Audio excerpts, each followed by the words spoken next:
M3GAN, or M3GAN 2.0, is an action comedy sci-fi movie that is directed by Gerard Johnstone. It's out in theaters this weekend. This is a sequel to M3GAN, or M3GAN, that came out a few years ago. I think 2022 is when the first one came out. This one once again brings back Allison Williams, that white girl from Get Out that all of us have trust issues with nowadays whenever we see her in anything else. Jenna Davis is back reprising the role of M3GAN from the first movie. And, you know, you've got Violet McGraw. You know, they've brought back a pretty solid cast for this one. So in the story, it's been 2 years since M3GAN, an artificially intelligent, enhanced robot doll, went on a violent, murderous rampage and kind of went rogue and lost her marbles. And now 2 years later, her creator, Jenna, is now advocating for government oversight for artificial intelligence. But then when there's a new artificial intelligence weapon created, this weapon goes by the name of Amelia and was based on some of the blueprints for M3GAN from the first movie. When she kind of becomes so self-aware that she stops taking orders, Jenna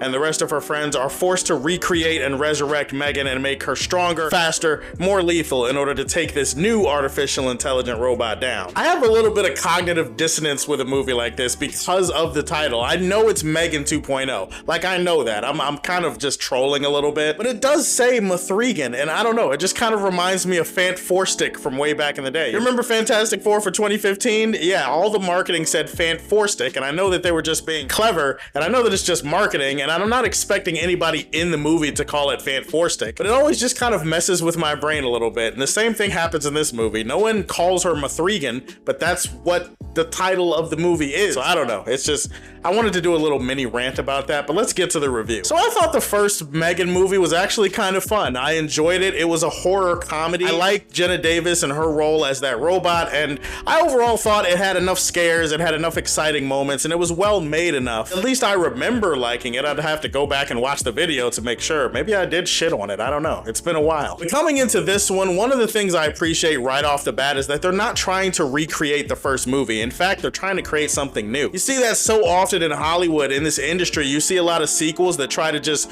do the same movie, but they just double down on it. They try to make it bigger because they think bigger is always better. And in here, I appreciate that this sequel tries to go in a completely different direction. It's not trying to rehash the first one. If the first one was horror comedy, this one is more action comedy. It basically takes the same approach of like the Terminator franchise or like Alien to Aliens. You know how Alien was a horror movie and Aliens is like a sci-fi action movie? Terminator was a horror movie. Terminator 2 is more sci-fi action. It worked out in those cases, and they're trying to go in the same direction in this movie. Shout out to Jenna Davis though. Jenna Davis as this character, the voice of M3GAN, I think that she is great in both movies. When she is on screen, she is relentlessly entertaining. She is such a shit talker. She's such a smart ass, and I love characters like that. Easily the best character in the movie, kicks the most ass in the movie. If you're gonna watch the movie for nothing else, watch her for Jenna Davis and her performance as M3GAN. I also think mostly everybody is solid in this movie performance-wise. Like, Allison Williams is not only better from an acting standpoint, her character is like inherently more likable in this movie compared to the first movie, and I thought that that made a major difference. There's some really good action sequences, really well shot, well filmed. You can see everything that's happening,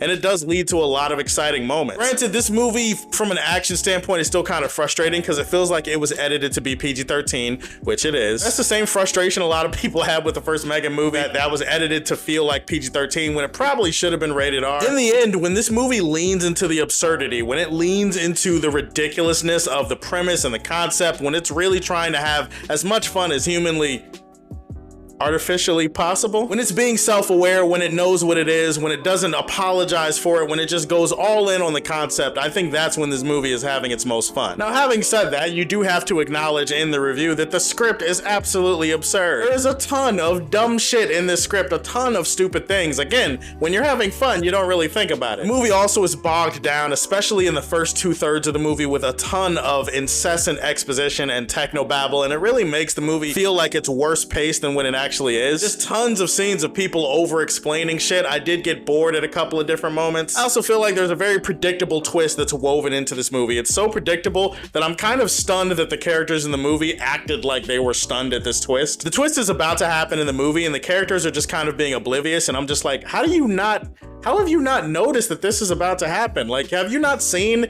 any movie ever? It's so obvious where this is going, and then it happens and you're like, yeah, well, go figure. I'm gonna be honest, when M3GAN herself was not being a smartass, most of the other humor in the movie, when M3GAN was not dictating the terms comedically, nothing else hit. The story also does get a little bit overly convoluted by the end of it, and especially once you get from the second act to the third act. But again, when you're having fun, you're not going to be thinking about any of this. I at least respect the movie that it tried to do something different with its story and its premise and its characters. Like, that shit earns it high marks for me. Can't really highly recommend the movie because it's kind of a mess, but it's an entertaining mess, and I think that does count for something. I kind of took it in a more positive way, but some other people might take this message about AI and take it in a more negative way, so I'm kind of curious how people respond to that. This movie was kind of fun, kind of messy, but overall, I didn't hate it. I'm gonna leave this one in the Fortress of Solitude. Those are my thoughts on M3GAN 2.0. Tell me, have you seen it? What did you think about it? What do you prefer, this one or the horror tone of the first one? Go ahead and put that in the comment section below. Please like and subscribe to the Superfan Show, and if you like what you see, tell me how you feel, and stay tuned to hear more from the Man of Steel. Peace.